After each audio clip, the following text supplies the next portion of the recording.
Hola jóvenes, muy buen día, cordial saludo. Para esta semana vamos a trabajar las características y la clasificación del reino hongo, también denominado reino fungi o reino micota. Los expertos en hongos se denominan micólogos, de ahí el nombre de esta ciencia, del reino micota. El reino hongo pues tiene unas características en particular. Los individuos del reino hongo son organismos eucariotas. ¿Qué quiere decir eso? Que pertenecen al dominio eucaria, por lo que tienen un núcleo en sus células. Existen unicelulares como la levadura, que nos ayuda, pues es beneficioso para la producción del pan, para la cerveza. Y también está la Candida albicans, que es la que genera una enfermedad de transmisión sexual denominada la candidiasis. También hay hongos pluricelulares como los mohos, que algunos pueden ser tóxicos y causar la muerte, o como las setas, así como el champiñón, que es utilizado pues en nutrición, y la manita muscaria, que es venenoso. Poseen una pared celular de quitina que les brinda rigidez, por eso anteriormente eran clasificados en tiempos de Aristóteles como pertenecientes a las plantas por estar sésiles, es decir, quietos en un sustrato, y es justamente la quitina quien les da la posibilidad de pertenecer erguidos por esa resistencia que les da esta sustancia a el tallito. Poseen reproducción sexual o asexual, con producción de esporas. Los hongos aún no han desarrollado evolutivamente la capacidad de producir semillas, pero sí son capaces de entonces reproducirse esparciendo esporas al ambiente. Aquí podemos ver tres tipos de hongos. El Rhizopus, que es muy común verlo en el pan, en la arepa, en las frutas. La manita muscaria, que es también los que les gusta salir a caminar al bosque, se ve mucho en los bosques de pino, creciendo en esos suelos ácidos. Y la Candida albicans, que como dijimos ahora es la responsable de una enfermedad de transmisión sexual denominada la candidiasis. Las células de los hongos no están diferenciadas en tejidos. Recuerden que las células se organizan en tejidos, los tejidos en órganos, los órganos en sistemas. Los hongos pues, realmente no tienen unos tejidos verdaderos, sino que se agrupan en unos filamentos que se denominan hifas. Y todas las hifas en conjunto se llaman el micelio. Y podemos ver entonces los filamentos y cómo todos esos filamentos denominados hifas ya unidos se van a llamar micelio. Realmente el micelio es el hongo verdadero. Esto es lo que realmente es el hongo. Esta parte que nosotros conocemos, la del champiñón o de la manita muscaria o todos esos hongos que vemos cuando caminamos en el bosque, se denomina el cuerpo fructífero o la estructura reproductiva, ¿cierto? Es como si la planta de mango estuviera produciendo mangos. En el hongo, realmente esto es el hongo y esta estructura que estamos viendo es el cuerpo fructífero, que de hecho es en los hongos comestibles lo que utilizamos para comer. Aunque los hongos se alimentan por absorción a través de el micelio, pues como las plantas, pero los hongos no tienen clorofila ni hacen fotosíntesis. Por tanto, todos los hongos son heterótrofos, a diferencia de las plantas que son autótrofas, que son capaces de producir su propio alimento por el proceso de la fotosíntesis. Entonces, si los hongos son heterótrofos y se alimentan de otras cosas, tienen que nutrirse. Entonces, ¿cómo lo hacen? Hay tres grupos, hay tres tipos. Están los saprófitos o descomponedores. Estos hongos viven sobre restos de animales o vegetales muertos o sobre sus excrementos. Su actuación es fundamental en la formación del humus, y el humus es esa tierra fértil, esa tierra rica en nutrientes, ¿cierto? Y por eso son importantes los hongos, porque se encargan de reciclar la materia orgánica muerta, transformándola en materia inorgánica que puede volver a ser utilizada por los vegetales. Es decir, los hongos reciclan las sustancias, la traen de nuevo al ambiente para que otros organismos pues, puedan de alguna u otra manera utilizarla. Listo. Aquí podemos ver unos hongos creciendo en un tronco muerto. Aquí podemos ver los hongos que crecen en la boñiga de la vaca, de los caballos, ¿cierto? Que también es común verlos. Muchas veces cuando las mamás abonan las matas de la casa con boñiga, pues ahí van creciendo también esos honguitos blancos.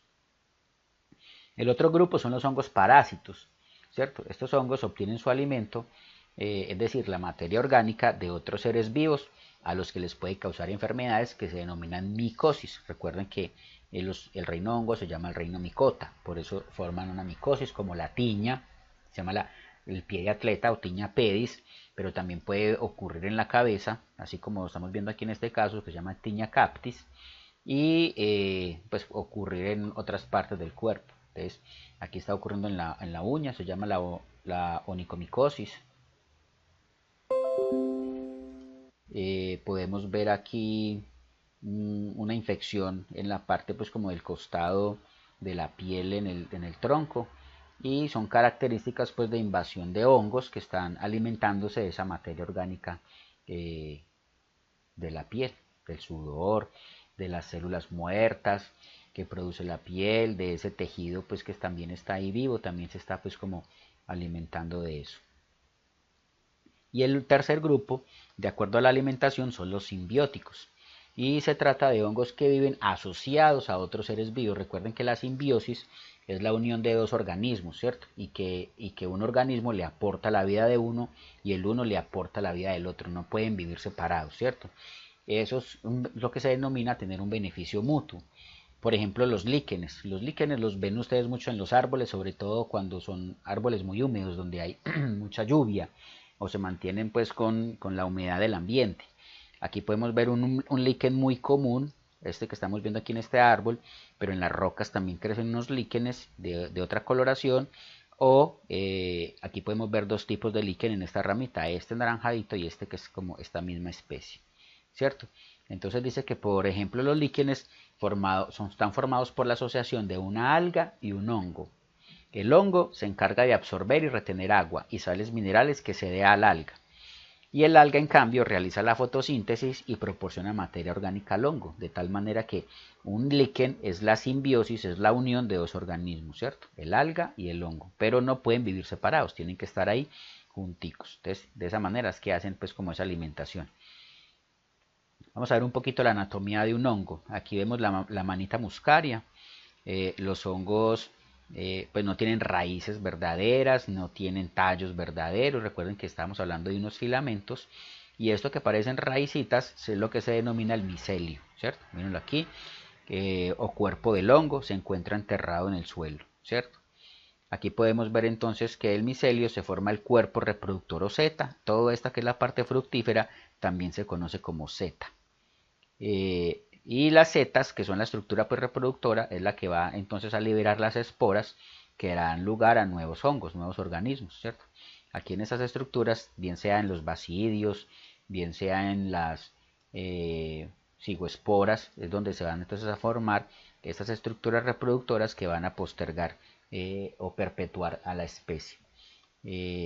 Esto que estamos viendo aquí, que es pues, haciendo la analogía al tallo, se denomina el pie. Esta es la volva, que es de donde empieza a salir el hongo, y aquí están las laminillas o lamelas, que se le pueden ver también a un champiñón. Y el anillo es pues como la cicatriz que se genera después de que el hongo saca el sombrerillo o umbrela o sombrilla, ¿cierto? Esta parte que está acá deja una cicatriz que se llama el anillo. Entonces esa es como la anatomía básica de un hongo pluricelular. Y aquí podemos ver pues también en forma un poquito más animada estas estructuras. Este es denominado el hongo más grande pues encontrado. Recuerden que el hongo verdadero es el micelio. Esto queda en las montañas de Oregon, y toda esta estructura pues es un micelio gigante como de 10 kilómetros cuadrados que pues está esparcido por esta montaña. ¿Cómo se clasifican los hongos? Entonces los hongos tienen el criterio para su clasificación, son las estructuras y los patrones de reproducción. Entonces aquí podemos ver el filum, se llaman también critidios o Chytridiomycota. Todo lo que termina en micota, recuerden que son hongos de los filum del hongo micota o reino fungi o reino hongo, ¿cierto? Entonces micota viene de hongo. Entonces tenemos el filum micota, el filum zygomicota o zygomiceto, el filum ascomicota o ascomiceto, el filum basidiomicota o basidiomiceto y el filum deuteromicota o deuteromiceto, ¿cierto? Pueden decirse de estas dos maneras. Aquí podemos ver el champiñón, que pertenece a los basidiomicetos o basidiomicota. el moho del pan, también muy común en las casas, que se nos olvida por ahí un pan arrinconado, pertenece al filum Zygomicota o Zygomiceto. Entonces, aquí importante entender que el criterio para clasificar a los hongos son las estructuras y los patrones de reproducción. Y con esto pues vamos a hacer entonces la actividad para esta semana. Es una actividad de búsqueda de información en internet, y con esa búsqueda vamos a responder a unas preguntas que vamos a organizar esa información en un formato de entrega que va a ser PowerPoint. Bien bonito, bien ordenado, me gustan cómo vienen trabajando haciendo las presentaciones y las diapositivas. Entonces la actividad dice así: en general, los hongos tienen un efecto positivo en la vida de los humanos. Su función más importante es la descomposición de la materia orgánica, ¿cierto? Ya que ayuda con el reciclaje de nutrientes de los organismos muertos. La descomposición de materia orgánica permite que haya nutrientes disponibles para otros organismos y evita que los organismos muertos y sus desechos cubren la superficie del planeta Tierra. Entonces, primera pregunta: realiza una búsqueda en internet sobre los hongos beneficiosos o benéficos y los hongos perjudiciales para la humanidad. Con esta información, diseña una presentación en PowerPoint que contenga lo siguiente. A. 3 hongos benéficos. ¿Cuál es su utilidad? ¿Cuál es su clasificación taxonómica desde el dominio, ¿cierto? Dominio, reino, filo, clase, orden, familia, género, especie. La imagen del hongo y el nombre científico. Ya sabemos que el nombre científico pues nos lo da la clasificación desde los dos últimos taxones, que son el género y la especie. Y asimismo nos van a consultar 3 hongos perjudiciales: el daño que causan, la clasificación taxonómica desde el dominio hasta la especie, la imagen del hongo y el nombre científico. Esa es nuestra primera pregunta. Segunda pregunta: en varias ocasiones hemos encontrado el pan en estas condiciones, dado el crecimiento del moho del pan, un hongo muy común. Realice la clasificación taxonómica del moho del pan. Coloca una imagen de cómo se vería este hongo al microscopio. Eso es muy común encontrarlo en internet, ¿cierto? Y ahí con eso resolvemos el punto 2. El punto 3.